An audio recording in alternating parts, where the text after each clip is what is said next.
I've got it. I know what's the matter with it. We've been looking at the place where the sun set last night. It is perfectly true. Why couldn't you have thought of that sooner? Now we've lost another one, and all through your blundering. It was exactly like you to light a pipe and sit down to wait for the sun to rise in the west. It was exactly like me to find out the mistake, too. You never would have found it out. I find out all the mistakes. You make them all, too, else your most valuable faculty would be wasted on you. But don't stop to quarrel. Now, maybe we are not too late yet. But we were.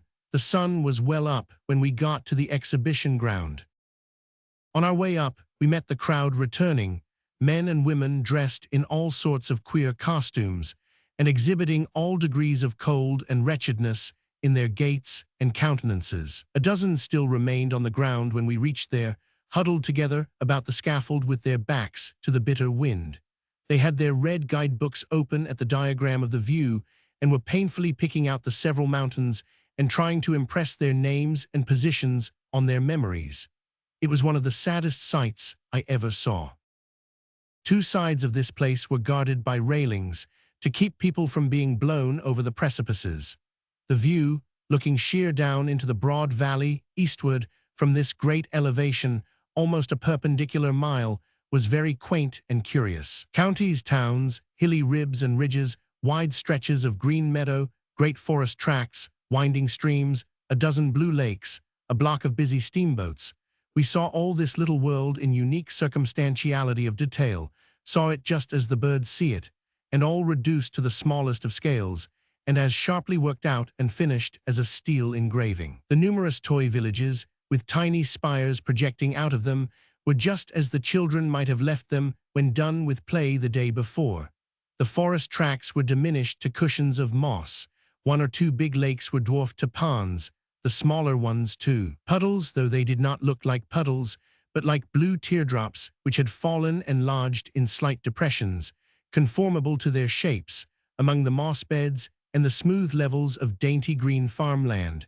The microscopic steamboats glided along as in a city reservoir, taking a mighty time to cover the distance between ports, which seemed only a yard apart, and the isthmus which separated two lakes looked as if one might stretch out on it and lie with both elbows in the water.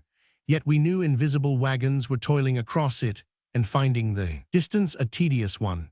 This beautiful miniature world had exactly the appearance of those relief maps, which reproduce nature precisely, with the heights and depressions and other details graduated to a reduced scale, and with the rocks, trees, lakes, etc., colored after nature. I believed we could walk down to Wiegie's or Wittstow in a day, but I knew we could go down by rail in about an hour, so I chose the latter method. I wanted to see what it was like anyway. The train came along about the middle of the afternoon, and an odd thing it was. The locomotive boilers stood on end, and it and the whole locomotive were tilted sharply backward. There were two passenger cars, roofed, but wide open all around. These cars were not tilted back, but the seats were. This enables the passenger to sit level while going down a steep incline. There are 3 railway tracks. The central one is cogged. The lantern wheel of the engine grips its way along these cogs and pulls the train up the hill or retards its motion on the down trip. About the same speed, 3 miles an hour, is maintained both ways. Whether going up or down, the locomotive is always at the lower end of the train. It pushes in the one case, braces back in the other. The passenger rides backward going up and faces forward going down. We got front seats, and while the train moved along about 50 yards on level ground, I was not the least frightened.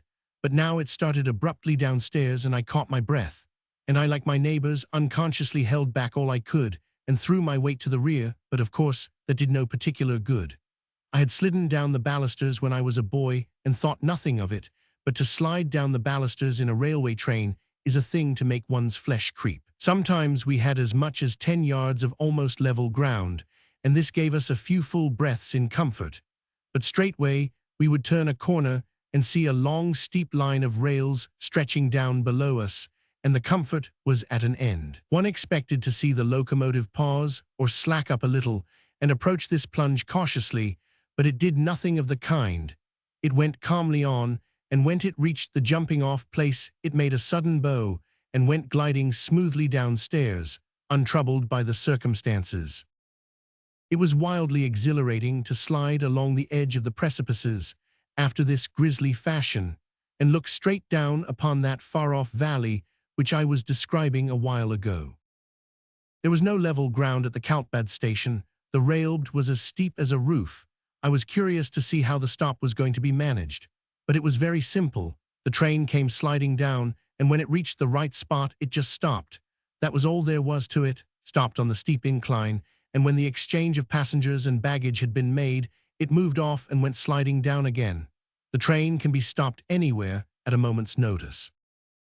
There was one curious effect, which I need not take the trouble to describe, because I can scissor a description of it out of the railway company's advertising pamphlet and save my ink. On the whole tour, particularly at the descent, we undergo an optical illusion which often seems to be incredible. All the shrubs, fir trees, stables, houses, etc. seem to be bent in a slanting direction, as by an immense pressure of air. They are all standing awry, so much awry that the chalets and cottages of the peasants seem to be tumbling down. It is the consequence of the steep inclination of the line. Those who are seated in the carriage do not observe that they are going down a declivity of 20 to 25 degrees, their seats being adapted to this course of proceeding and being bent down at their backs.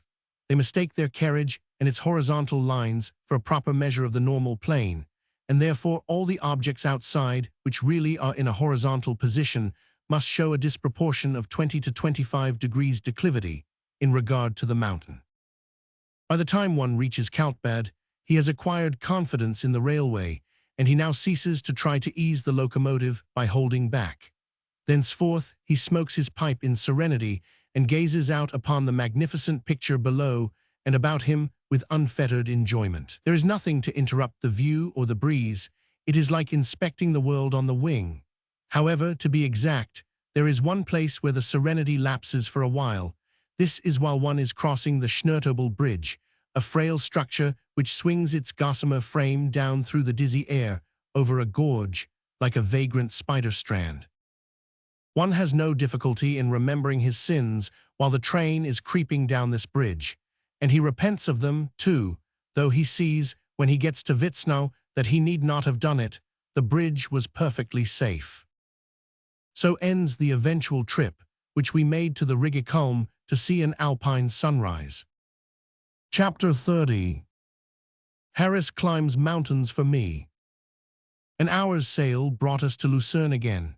I judged it best to go to bed and rest several days, for I knew that the man who undertakes to make the tour of Europe on foot must take care of himself. Thinking over my plans as mapped out, I perceived that they did not take in the Furka Pass, the Rhone Glacier, the Finsterrarhorn, the Wetterhorn, etc. I immediately examined the guidebook to see if these were important, and found they were. In fact, a pedestrian tour of Europe could not be complete without them. Of course, that decided me at once to see them, for I never allow myself to do things by halves or in a slurring, slipshod way. I called in my agent and instructed him to go without delay and make a careful examination of these noted places on foot and bring me back a written report of the result for insertion in my book. I instructed him to go to Hospenthal as quickly as possible and make his grand start from there, to extend his foot expedition as far as the Giesbach Fall and return to me from thence by diligence or mule. I told him to take the courier with him. He objected to the courier, and with some show of reason, since he was about to venture upon new and untried ground, but I thought he might as well learn how to take care of the courier now as later.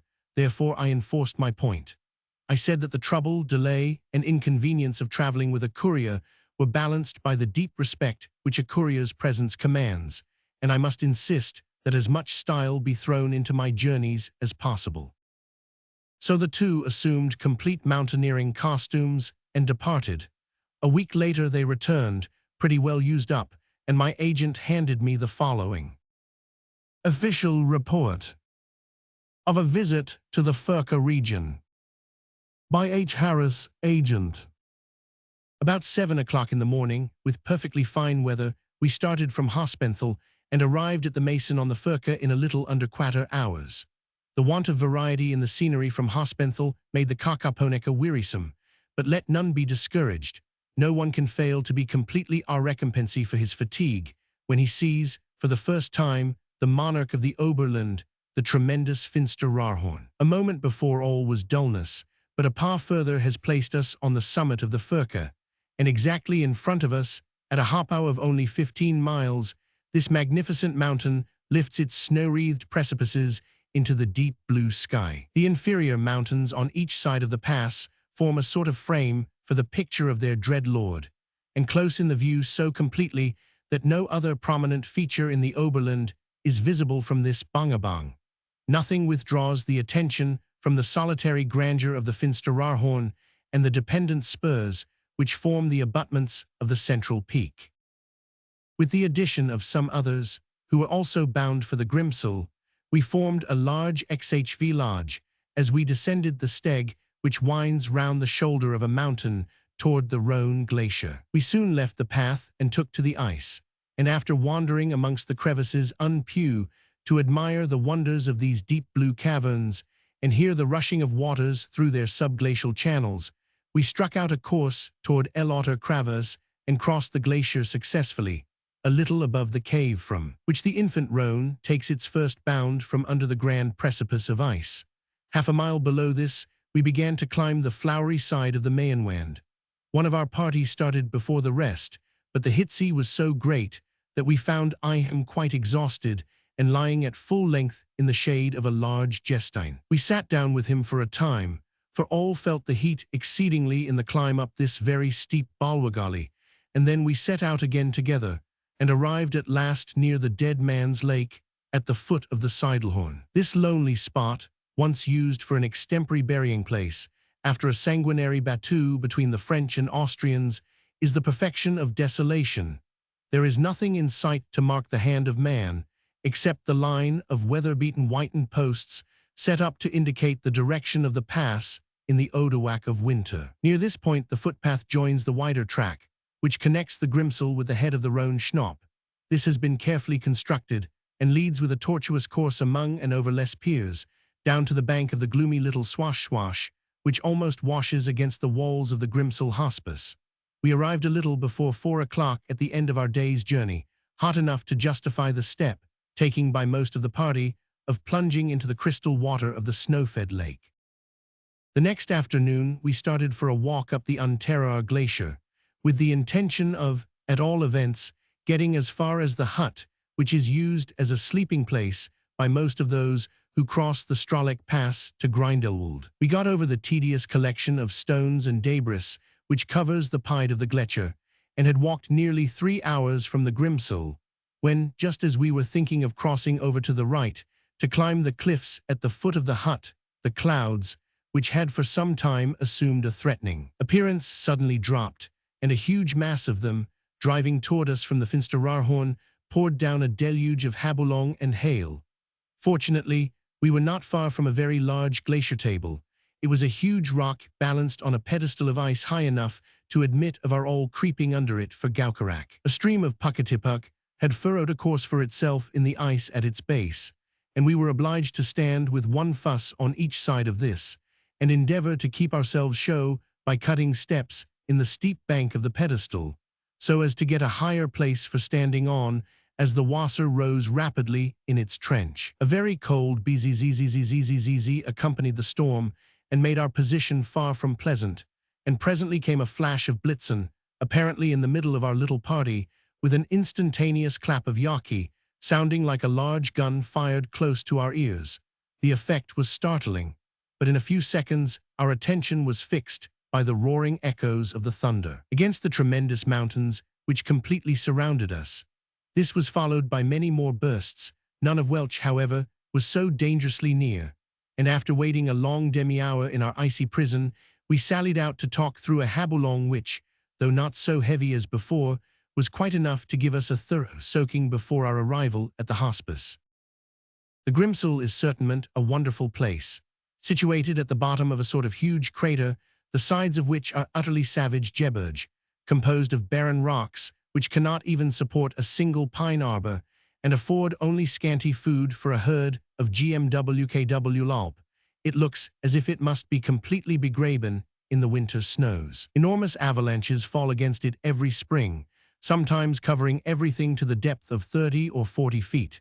And in spite of walls 4 feet thick and furnished with outside shutters, the 2 men who stay here when the voyageurs are snugly quartered in their distant homes can tell you that the snow sometimes shakes the house to its foundations. Next morning, the hogglebumgallup still continued bad, but we made up our minds to go on and make the best of it. Half an hour after we started, the region thickened unpleasantly, and we attempted to get shelter under a projecting rock, but being far too nass already to make standing at all agreeable, we pushed on for the handdeck, consoling ourselves with the reflection that from the furious rushing of the river Aar at our side, we should at all events see the celebrated Wasserfall in grand perfection. Nor were we nappersocket in our expectation. The water was roaring down its leap of 250 feet in a most magnificent frenzy, while the trees which cling to its rocky sides swayed to and fro in the violence of the hurricane which it brought down with it. Even the stream, which falls into the main cascade at right angles and toutefois forms a beautiful feature in the scene, was now swollen into a raging torrent, and the violence of this meeting of the waters, about 50 feet below the frail bridge where we stood, was fearfully grand. While we were looking at it, as a gleam of sunshine came out, and instantly a beautiful rainbow was formed by the spray and hung in midair suspended over the awful gorge. On going into the chalet above the fall, we were informed that a brook had broken down near Göttingen, and that it would be impossible to proceed for some time. Accordingly, we were kept in our drenched condition for eine Stunde, when some voyageurs arrived from Meringen and told us that there had been a trifling accident, a burr that we could now cross. On arriving at the spot, I was much inclined to suspect that the whole story was a ruse to make us sloke and drink the more at the Handdeck Inn, for only a few planks had been carried away, and though there might perhaps have been some difficulty with mules, the gap was certainly not larger than a MMBGLX might cross with a very slight leap. Near Göttingen, the Habulong happily ceased, and we had time to walk ourselves tolerably dry before arriving at Reichenbach, so we enjoyed a good diner at the Hotel des Alps. Next morning we walked to Rosenloy, the beau ideal of Swiss scenery, where we spent the middle of the day in an excursion to the glacier. This was more beautiful than words can describe, for in the constant progress of the ice, it has changed the form of its extremity and formed a vast cavern as blue as the sky above and rippled like a frozen ocean.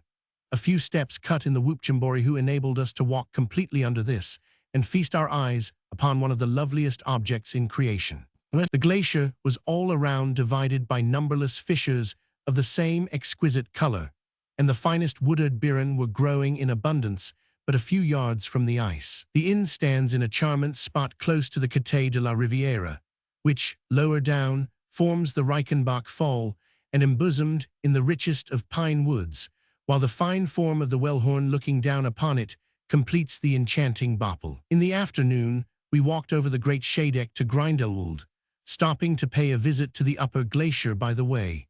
But we were again overtaken by bad hogglebumgallup and arrived at the hotel in a solch state that the landlord's wardrobe was in great request. The clouds by this time seemed to have done their worst, for a lovely day succeeded, which we determined to devote to an ascent of the Fallhorn. We left Grindelwald just as a thunderstorm was dying away, and we hoped to find Gutenwetter up above.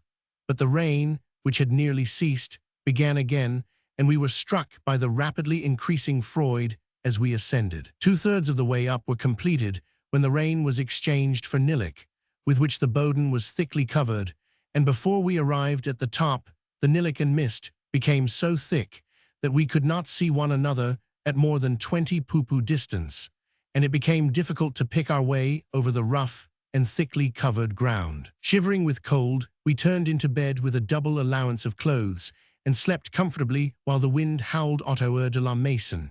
When I awoke, the wall and the window looked equally dark, but in another hour I found I could just see the form of the latter. So I jumped out of bed and forced it open, though with great difficulty from the frost and the quantities of nilic heaped up against it. A row of huge icicles hung down from the edge of the roof, and anything more wintry than the whole Anblick could not well be imagined.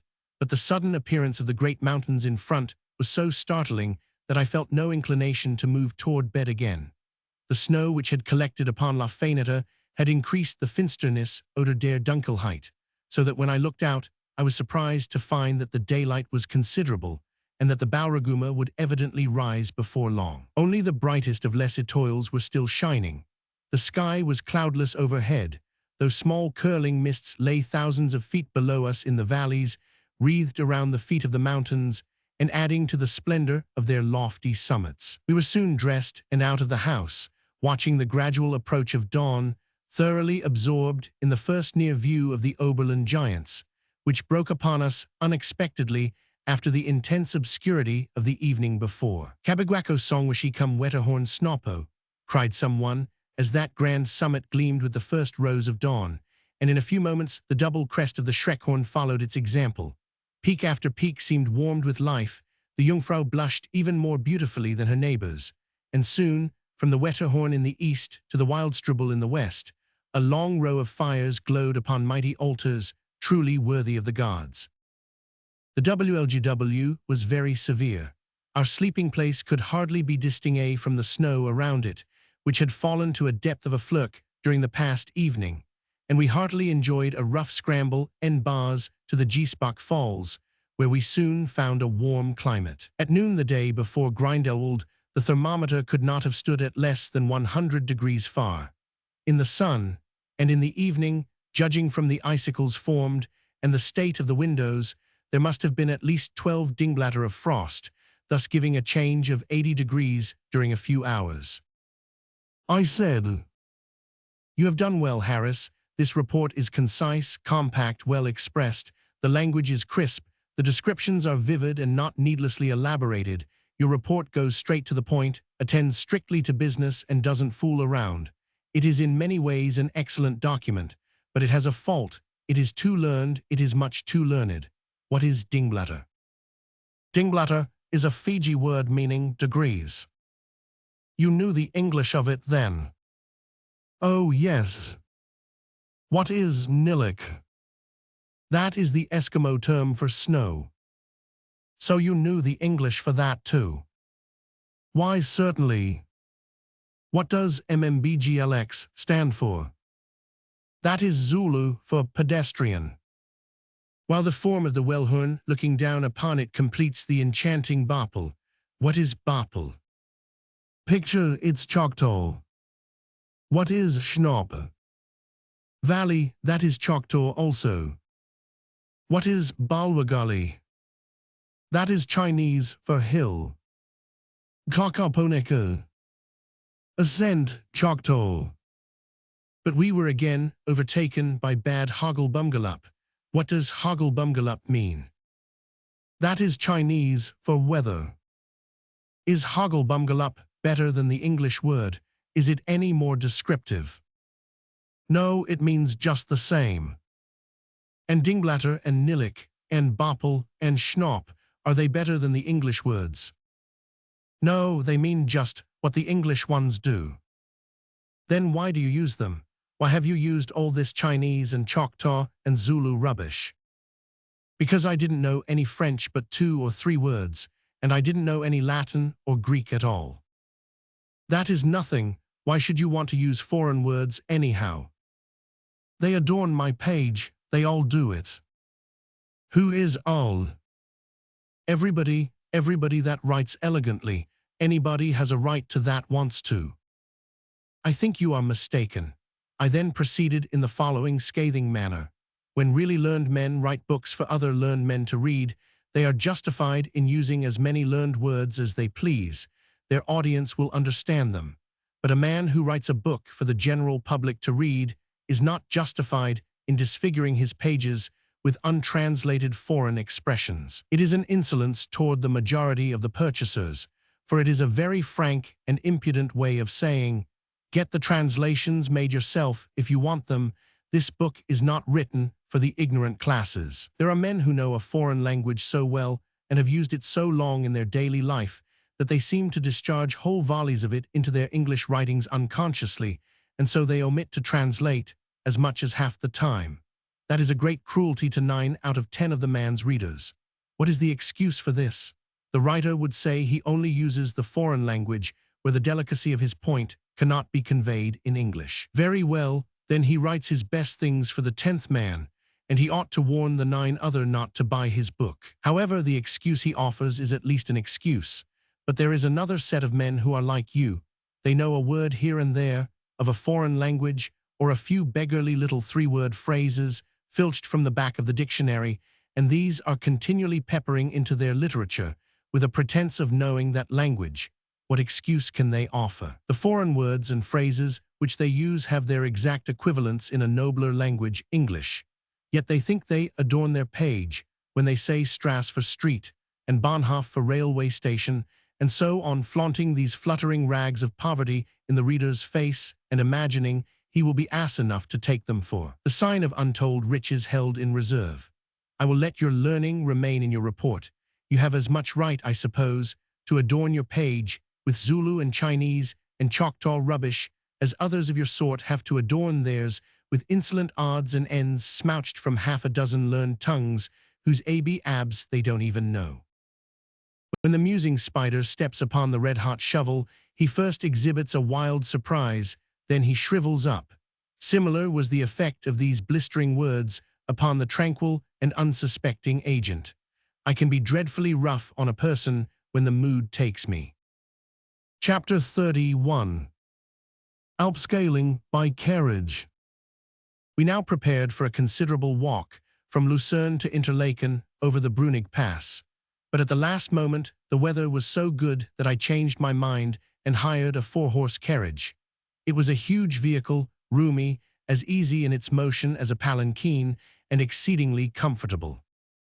We got away pretty early in the morning, after a hot breakfast, and went bowling over a hard, smooth road through the summer loveliness of Switzerland, with near and distant lakes and mountains before and about us for the entertainment of the eye, and the music of multitudinous birds to charm the ear. Sometimes there was only the width of the road between the imposing precipices on the right and the clear, cool water on the left, with its shoals of uncatchable fish skimming about through the bars of sun and shadow. And sometimes, in place of the precipices, the grassy land stretched away in an apparently endless upward slant and was dotted everywhere with snug little chalets, the peculiarly captivating cottage of Switzerland.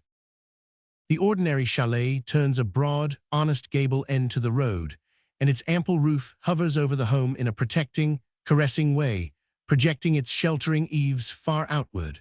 The quaint windows are filled with little panes and garnished with white muslin curtains and brightened with boxes of blooming flowers. Across the front of the house, and up the spreading eaves and along the fanciful railings of the shallow porch, are elaborate carvings, wreaths, fruits, arabesques, verses from scripture, names, dates, etc.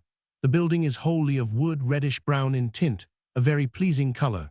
It generally has vines climbing over it. Set such a house against the fresh green of the hillside, and it looks ever so cozy and inviting and picturesque, and is a decidedly graceful addition to the landscape.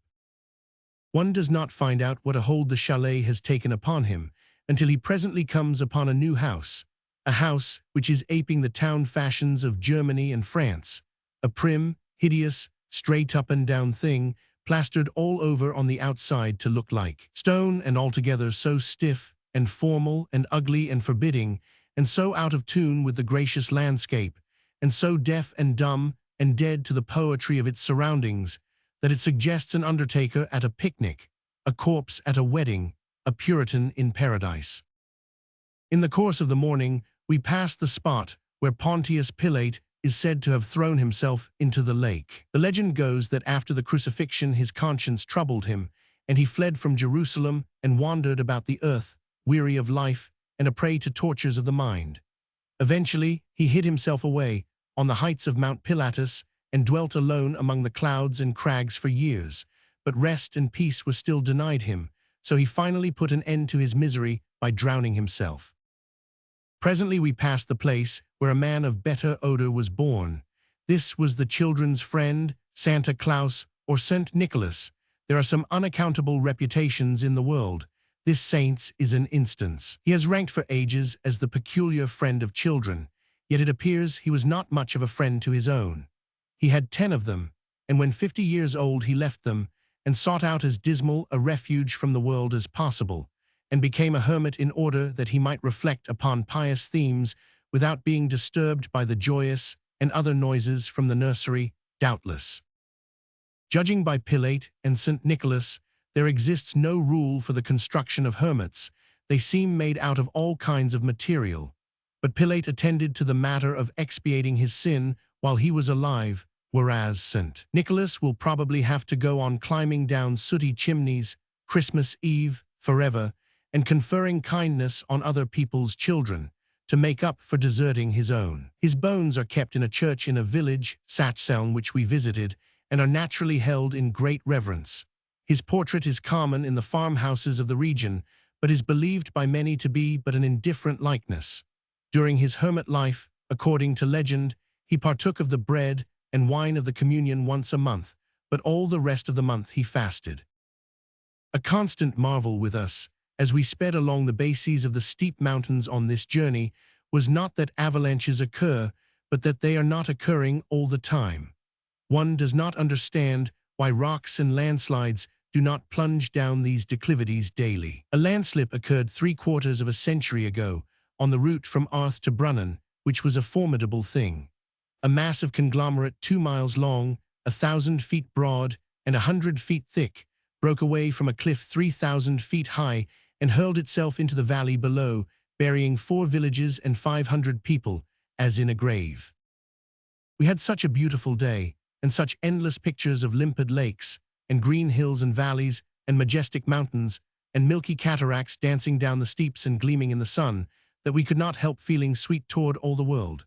So we tried to drink all the milk, and eat all the grapes and apricots and berries, and buy all the bouquets of wild flowers which the little peasant boys and girls offered for sale. But we had to retire from this contract, for it was too heavy. At short distances, and they were entirely too short, all along the road, were groups of neat and comely children, with their wares nicely and temptingly set forth in the grass under the shade trees, and as soon as we approached they swarmed into the road, holding out their baskets and milk bottles, and ran beside the carriage, barefoot and bareheaded, and importuned us to buy. They seldom desisted early, but continued to run and insist, beside the wagon while they could, and behind it until they lost breath. Then they turned and chased a returning carriage back to their trading post again. After several hours of this, without any intermission, it becomes almost annoying. I do not know what we should have done without the returning carriages to draw off the pursuit. However, there were plenty of these, loaded with dusty tourists and piled high with luggage. Indeed, from Lucerne to Interlaken, we had the spectacle, among other scenery, of an unbroken procession of fruit peddlers and tourists' carriages.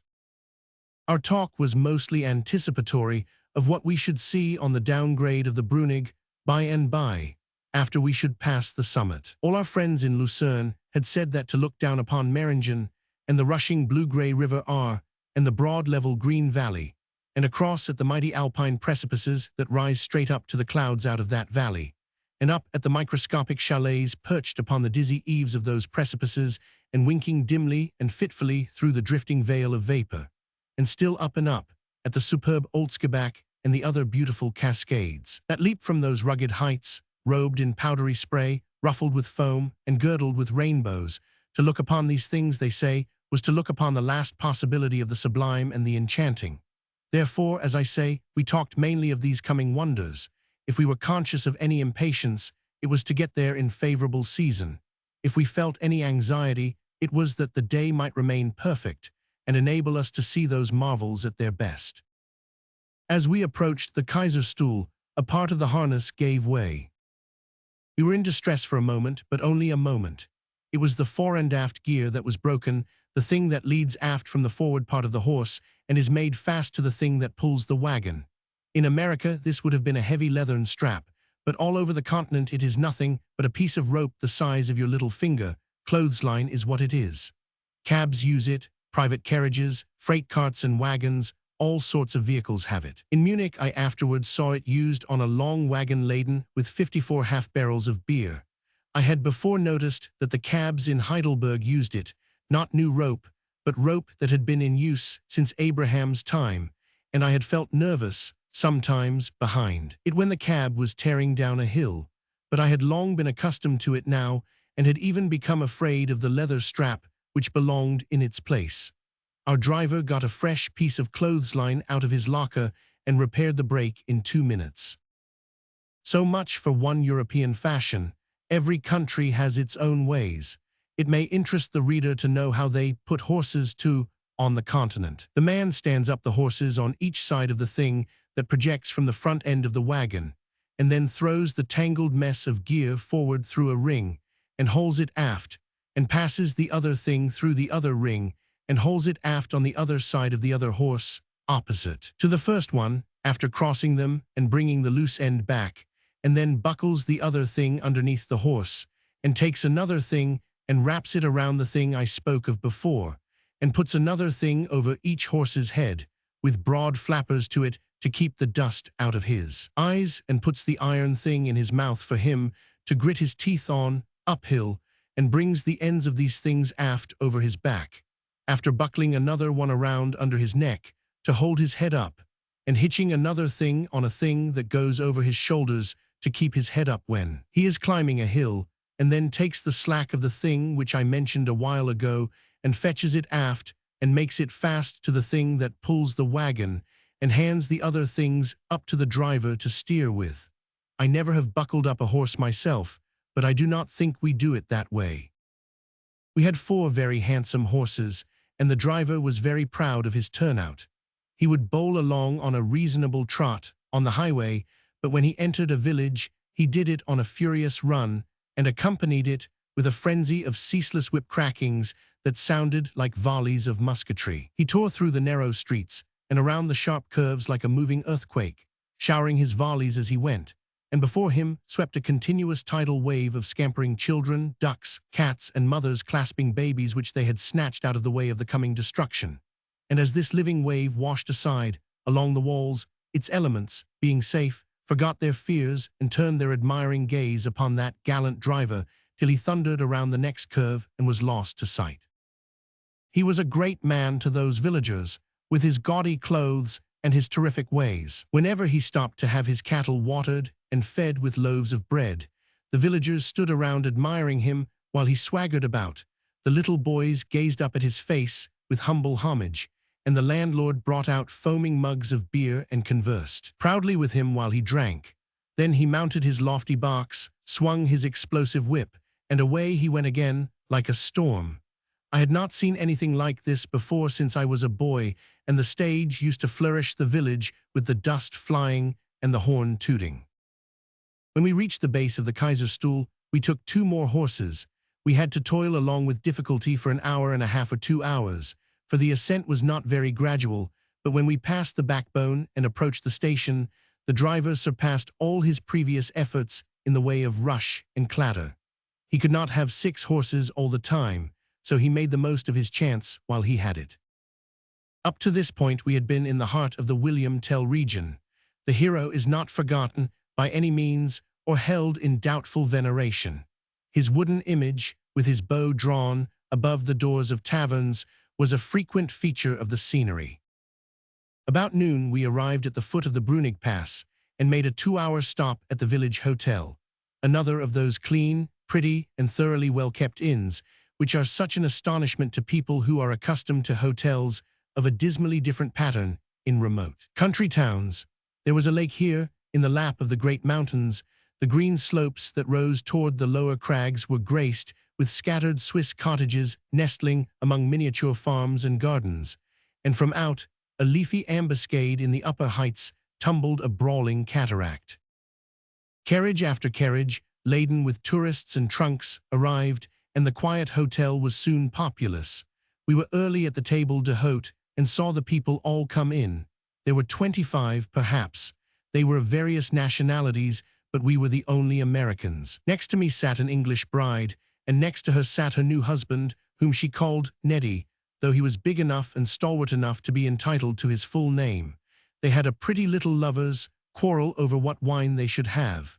Neddy was for obeying the guidebook and taking the wine of the country, but the bride said, "What that nasty stuff?" "It isn't nasty, pet, it's quite good." It is nasty. No, it isn't nasty. It's awful nasty, Neddy, and I shan't drink it. Then the question was, what she must have. She said he knew very well that she never drank anything but champagne. She added, "You know very well Papa always has champagne on his table, and I've always been used to it." Neddy made a playful pretense of being distressed about the expense, and this amused her so much that she nearly exhausted herself with laughter, and this pleased him so much that he repeated his jest a couple of times and added new and killing varieties to it. When the bride finally recovered, she gave Neddy a love box on the arm with her fan and said with arch severity, "Well, you would have me, nothing else would do, so you'll have to make the best of a bad bargain. Do order the champagne, I'm awful dry." So with a mock groan which made her laugh again, Neddy ordered the champagne. The fact that this young woman had never moistened the selvage edge of her soul with a less plebeian tipple than champagne had a marked and subduing effect on Harris. He believed she belonged to the royal family, but I had my doubts. We heard 2 or 3 different languages spoken by people at the table and guessed out the nationalities of most of the guests to our satisfaction, but we failed with an elderly gentleman and his wife and a young girl who sat opposite us, and with a gentleman of about 35 who sat 3 seats beyond Harris. We did not hear any of these speak. But finally the last-named gentleman left while we were not noticing, but we looked up as he reached the far end of the table. He stopped there a moment and made his toilet with a pocket comb. So he was a German, or else he had lived in German hotels long enough to catch the fashion. When the elderly couple and the young girl rose to leave, they bowed respectfully to us. So they were Germans too. This national custom is worth 6 of the other one for export. After dinner, we talked with several Englishmen, and they inflamed our desire to a hotter degree than ever to see the sights of Meiringen from the heights of the Brunig Pass.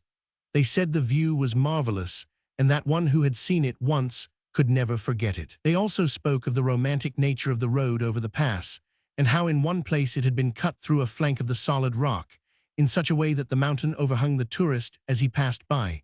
And they furthermore said that the sharp turns in the road and the abruptness of the descent would afford us a thrilling experience, for we should go down in a flying gallop and seem to be spinning around the rings of a whirlwind, like a drop of whiskey descending the spirals of a corkscrew. I got all the information out of these gentlemen that we could need, and then, to make everything complete, I asked them if a body could get hold of a little fruit and milk here and there in case of necessity. They threw up their hands in speechless intimation that the road was simply paved with refreshment peddlers. We were impatient to get away now, and the rest of our 2-hour stop rather dragged. But finally, the set time arrived, and we began the ascent. Indeed, it was a wonderful road. It was smooth and compact and clean, and the side next the precipices was guarded all along by dressed stone posts about 3 feet high, placed at short distances apart. The road could not have been better built if Napoleon I had built it.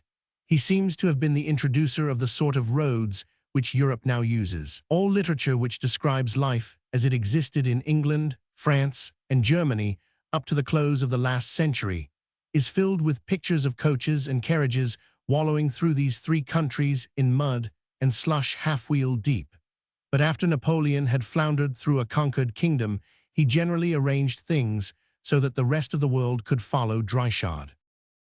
We went on climbing higher and higher and curving hither and thither in the shade of noble woods, and with a rich variety and profusion of wild flowers all about us, and glimpses of rounded grassy backbones below us occupied by trim chalets and nibbling sheep, and other glimpses of far lower altitudes, where distance diminished the chalets to toys and obliterated the sheep altogether. And every now and then some ermined monarch of the Alps swung magnificently into view for a moment, then drifted past an intervening spur and disappeared again. It was an intoxicating trip altogether. The exceeding sense of satisfaction that follows a good dinner added largely to the enjoyment. The having something especial to look forward to and muse about, like the approaching grandeurs of Meiringen, sharpened the zest. Smoking was never so good before, solid comfort was never solider. We lay back against the thick cushions silent, meditative, steeped in felicity. I rubbed my eyes, opened them, and started. I had been dreaming I was at sea, and it was a thrilling surprise to wake up and find land all around me. It took me a couple seconds to come to, as you may say, then I took in the situation. The horses were drinking at a trough in the edge of a town, the driver was taking beer, Harris was snoring at my side. The courier, with folded arms and bowed head, was sleeping on the box.